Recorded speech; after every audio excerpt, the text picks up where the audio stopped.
الحمد لله ذي الفضل والنعم، الحمد لله ذي الجود والكرم، الحمد لله الذي علم بالقلم، علم الإنسان ما لم يعلم، احمده سبحانه واشکر. محترم صاحب کو جزائے خیر دے. اس بابرکت مجلس میں شامل ہونے پر آپ لوگوں کو مبارکباد پیش کرتا ہوں.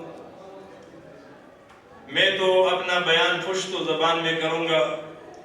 لیکن آپ لوگوں کا بہت مشکور ہوں. اس ادارے والوں کو خراج تحسین پیش کرتا ہوں. میرے سامعین، الحمدللہ یہ منہج میں نے 1 سال پہلے حضرت علی ربانی صاحب سے تقریباً 3 مہینے بعد قبول کیا. اس سے پہلے ہمارا مطالعہ تھا کتب کا. الحمدللہ اللہ سبحانہ و تعالی نے ہم پر اپنا فضل کیا. میرے دوستو، اللہ سبحانہ و تعالی سے دعا ہے کہ ہم اس حق دعوت پر موت تک چلائے. تو میرے دوستو، اس منہج آنے پر ہمیں بہت تکالیف ملے، لیکن الحمدللہ اللہ کی فضل و کرم سے میں اکیلا ہوں. اپنے علاقے میں ہمارے ارد گرد تقریباً 150 گاؤں ہیں. اس 150 گاؤں میں ہم اکیلا ایک آدمی پہلا نمبر اہل حدیث بن گیا. بہت تکالیف مجھے ملے اپنے خاندان والوں سے، اپنے گھر والوں سے، لیکن الحمدللہ اللہ کی فضل سے میں بہت خوشی کے ساتھ میں نے منہج قبول کیا ہے.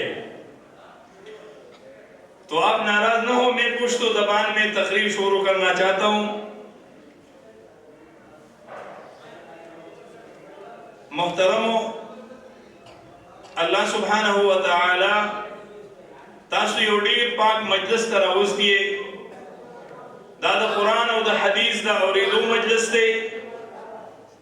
پدې کې د قرآن او د سنت خبرې کیږي. دا کتب چې زموږ استادو مخې ته پراته دي او د احادیثو نه ډک دي. زما د محمد عربي صلی الله علیه وسلم د احادیثو مبارکو نه ډک دي. دا صحابه کرامو د زړونو په تختو لیکلي او موږ او تاسو ته راورسول. نن هغه حدیث موږ او تاسو د کتاب په شکل کې وینو. محترمو، د دین په دې زده کولو کې، د دین په یادولو کې، د قرآن او د حدیث په درس کې دې کې مشکلات راځي، تکالیف راځي، مصیبتونه راځي او د ټولو نه زیات تکلیف په دې کې د لوږې راځي. د علم په لار کې د ټولو نه زیاته خبره چې کومه واقع کېږي، طالب علم ته هغې ته لوږه وایي. د دې وجه نه کوم خلک چې د لوږو سره اشنا شي نو د هغې سینې د علم نه ډکې شي، او کوم خلک چې د لوږې ناواقف وي نو هغې د علم نه محرومه پاتې کېږي. الحمدلله هغه دور خو نشته چې خلک وږي دي. طالبانو د دین ته الحمدلله روزي فراخه میلاویږي، لیکن بیا هم دا خبره ذهن کې کېښودل پکار دي چا چې زموږ د نبي نه دین زده کړی دی، قال الله قال الرسول زده کړی دی، نو هغې په صفه کې لوږې تېرې کړي دي. هغې د صفې مدرسه کې لوږې او تندې برداشت کړي دي، ځکه قرآن کریم هغې زده کړی دی، موږ او تاسو ته یې رارسولی دی. زما محترمو، رسول الله صلی الله علیه وسلم یو دل دعا کوي. ام المؤمنین عائشہ صدیقہ رضی اللہ عنہا فرمائی، وای ما دې دیوال سره دا خپل غوږ لګولی دی، د الله نبی دعا کوي، اللهم احینی مسکینا، الله ما دنیا کی مسکین ساتا، وامیتنی مسکینا، الله ما وفات کا مسکین، واحشرنی فی زمرة المساکین الی یوم القیامہ. وای ما چې کله قیامت کی پورته کوي ما د مسکینانو په ټولۍ کې پورته کا. مور مبارک وای چې کله حضور کور ته تشریف راوړو، وای ما د الله نبی ته وی، د الله رسوله تاسو داسې دعا ولې غواړئ؟ رسول الله وی عائشې مسکینان، فقرا، غریبانان خلک به 1500 کاله مخکې د اغنیاو نه جنت ته داخلېږي. دا د مسکینانو فقیرانو یو خاص اعزاز دی چې دا خلک به جنت ته 1500 کاله د اغنیاو نه مخکې ځي. زما محترمو د فقر او فاقې دور په موږ او تاسو نه دی راغلی. الله دې دغه دور په موږ نه راولي. الحمدلله چې موږ او تاسو دین زده کوو او موږ او تاسو د الحمدلله د خوراک څه کمی نشته. خو که چېرته په ژوند کې داسې حالت راشي نو موږ او تاسو به صبر کوو، موږ او تاسو به برداشت کوو، موږ او تاسو به دین زده کوو، لیکن موږ او تاسو به د لوږې شکایت نه کوو. د هغې وجه دا ده چې کله صحابه کرامو د نبي علیه السلام نه موږ او تاسو ته دا رارسولی دولت د علم راوړی دی، دی په لوږو باندې راوړی دی، دی په تندو باندې راوړی دی، دی په سختو تکالیفو باندې راوړی دی. تاسو د حضرت ابو هریره تاریخ وګورئ رضی الله تعالی عنہ، تاسو د عبدالله بن مسعود تاریخ وګورئ، تاسو د بل صحابي تاریخ وګورئ، تاسو ته به د هغوی په ژوند کې داسې په نظر راځي چې هغوی لوږې تېرې کړي دي، هغوی تندې تېرې کړي دي، هغوی ډېر سخت تکلیفونه د دې قرآن او د سنت د یادولو لپاره تېر کړي دي. زما محترمو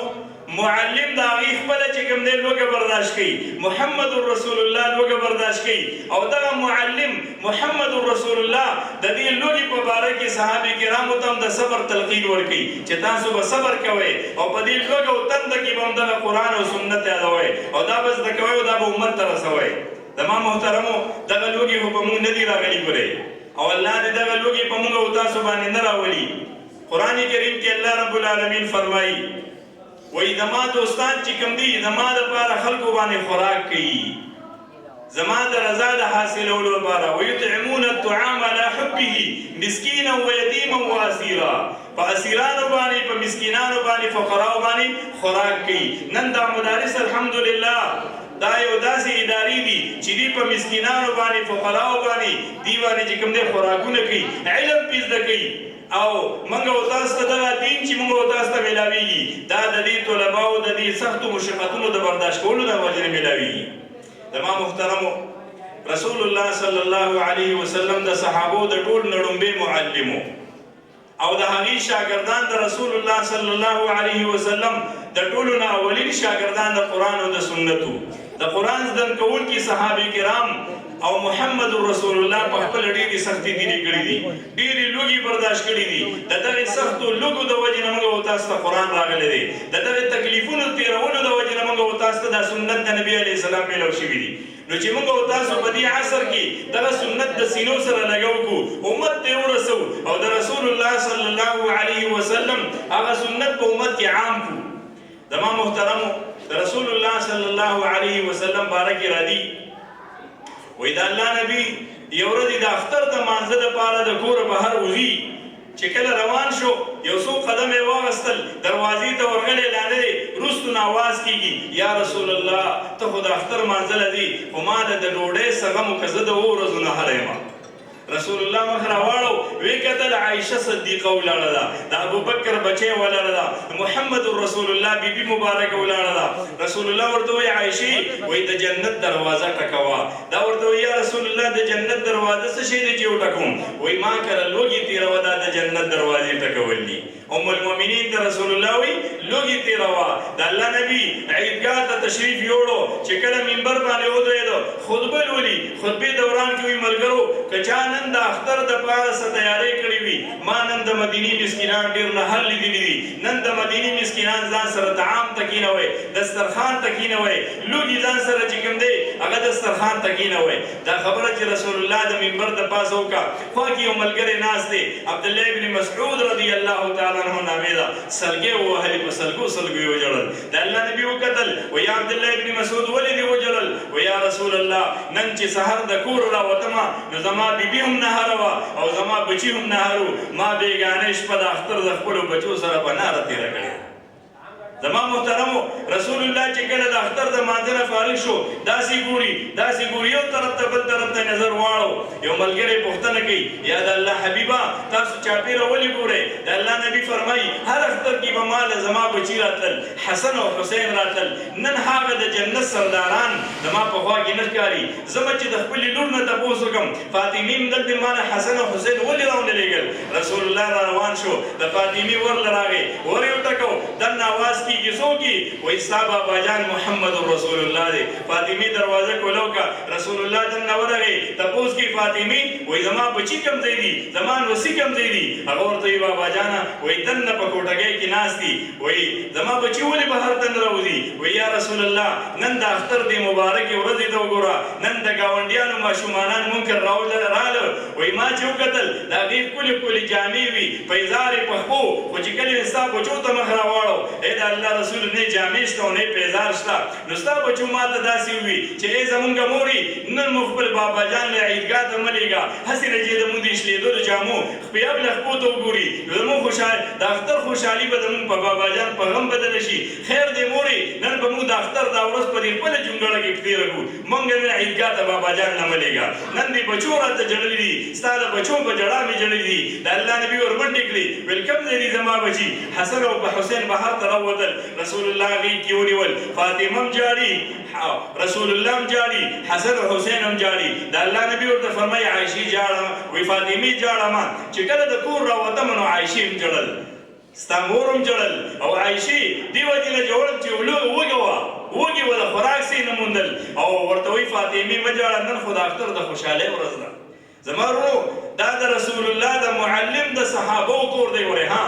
د صحابو د رسول الله صلی الله علیه وسلم دا کور دی چې د اختر په ورځ باندې د هغې کور کې څه نشته دی لیکن بیم الله ته شکایت نه دی کړی بیم د عزتمندو د دین کار نه دی پرېښی داسې وخت پرې راغلی دی یو صحابي وایي جومات ته رالم وایي ما چې وکتل د الله نبي جومات کې ناست دی وایي ما چې ورته وکتل دا رنګ مبارک یې زړ دی ما لی اراک متغیر اللون وایي ما ورته وایي د الله نبي دا رنګ دې ولې زړ دی وایي راته یې وایي چې 3 ورځې وشوې ما د خوراک څه شی موندلی نه دی د معلم زندگی و د مارونو دغه رنګې د صحابو زندگی وه دغه لوږې او دغه تندي او دا حالت یې برداشت کوو او موږ او تاسو ته دا پڼ کتابونه چې موږ او تاسو نن لولو دا د کتاب په شکل کې موږ او تاسو ته موجود دي دا د هغې وږو کسانو د هغې د لوږو د برداشت کولو د برکته د معلم د لوږې برداشت کولو د وجې نه موږ او تاسو ته قرآن او حدیث چې کوم دی دا میلاو شوي دي د دې وجې نه طلباو ته زموږ دا هدایات دي که چېرته لوږه رالي که چېرته تنده رالي حالات راځي په انسان باندې مختلفو لیکن موږ او تاسو به د لوږې د وجې نه د غربت د وجې نه د قرآن او د سنت لاره نه پرېږدو د علم لاره به نه پرېږدو ځکه د علم په لار کې ډېر رکاوټونه دا راځي او یو رکاوټ په هغې کې لوږه ده او غربت دی ګورئ نو خبردار چې موږ او تاسو د لوږې د وجې نه د غربت د وجې نه د علم لاره پرېنږدو د علم رسۍ پرېنږدو کومو خلکو چې د علم لاره پرېښوده ټول عمر بیا ذلیله ګرځي نو محترمو دا خبره یاد ساتئ چې الحمدلله په موږ او تاسو باندې الله فضل کړی دی دغه ادارې الله کوله وکړي دي او دا استادان او د دې معلمین زموږ استاسو خدمت کوي شپه ورځې زموږ استاسو خدمت ته ولاړ دي دا حالت خو زموږ د نبي صلی الله علیه وسلم په دور کې وګورئ په اصحاب صفه باندې تېر شوي دي چې په صفه کې کوم ملګري ناست وو هغې ته به یو 2 دانې 3 دانې کجورې ورسېدې لیکن بیا هم هغې دا حدیث او قرآن زده کړل موږ او تاسو ته یې راوسول د هغې احسان دی موږ او تاسو له د هغې احسان منل پکار دي زما محترمو دا یو ډېره عظیمه اداره ده رب العالمین دې دې ادارې ته نور هم چې کوم دی زیاتوالی ورکړي الله دې د دې معلمینو ته خیر ورکړي الله دې نور هم خپل برکات د اسمان په دې اداره باندې نازل کړي خو زما محترمو غټه خبره ده چې موږ او تاسو به د علم لار نه پرېږدو د وجې د غربت د وجې نه دغه شان د لوږو د وجې نه حالات به راځي د هغې حالاتو د وجې نه موږ او تاسو به د علم میدان چې کوم دی دا نه پرېږدو انشاءالله کله چې موږ او تاسو د علم په دې میدان کې مخکې ځو الله رب العالمین به موږ او تاسو ته خیر راکړي زما محترمو